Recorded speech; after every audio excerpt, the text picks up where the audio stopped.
Ce tutoriel va être consacré à l'insertion d'images, leur adaptation dans le texte et la création d'une table des illustrations. Pour insérer une image, plusieurs méthodes, soit le copier-coller habituel, soit on passe par le menu Insertion, Images, à partir d'un fichier. Je vais alors rechercher sur mon ordinateur le fichier que je veux insérer dans mon document. Prenons cette première image que je vais devoir maintenant adapter. Par défaut, l'image se copie comme un caractère dans l'objet et le texte n'y est pas adapté. Regardons ce que l'on peut faire.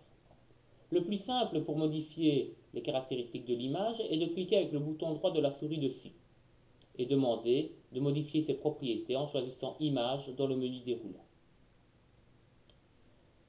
Type va me permettre de modifier la taille de l'image.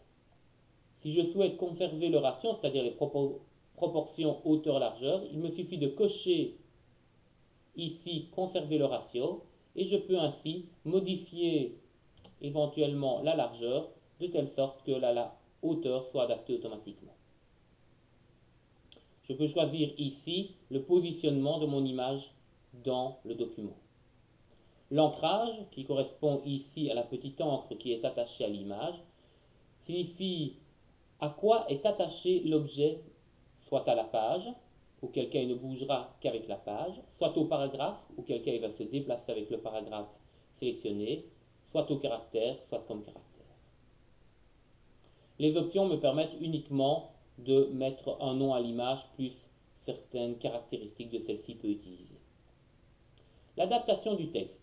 Dans cette adaptation du texte, nous allons pouvoir choisir comment le texte va s'écrire par rapport à l'image.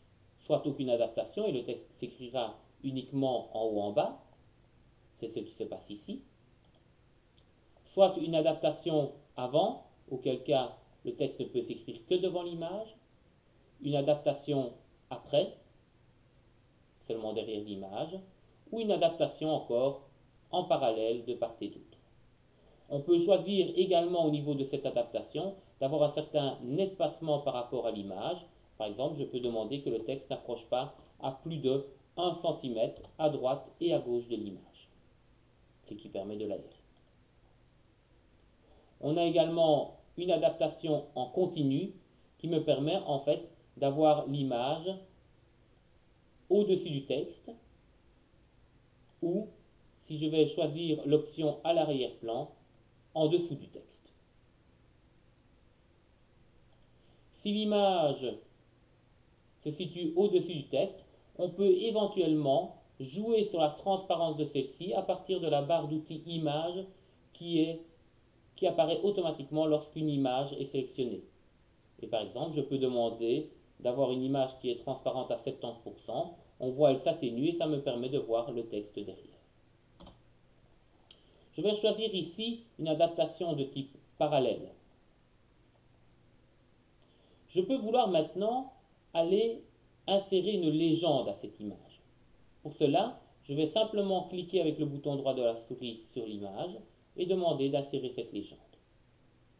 Donc ici, je vais taper le système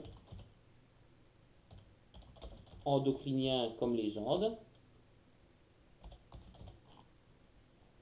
La catégorie me permet de choisir dans quelle catégorie de légende je vais insérer celle-ci. Ça peut être une illustration, mais éventuellement un tableau ou autre, selon la table dans laquelle elle devra rentrer. Le type de numérotation. Nous avons ici un aperçu de ce que cela va donner. Je valide et on voit que la légende apparaît ici en bas de mon image.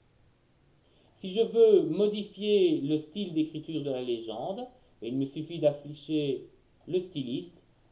Il y a ici maintenant un style illustration qui apparaît et je peux éventuellement le modifier de manière à demander éventuellement que le texte soit écrit plus petit en dessous de cette légende. Je vais dès à présent maintenant créer ma table des illustrations. Pour cela, je redescends éventuellement dans mon document. Je vais aller insérer la table des illustrations.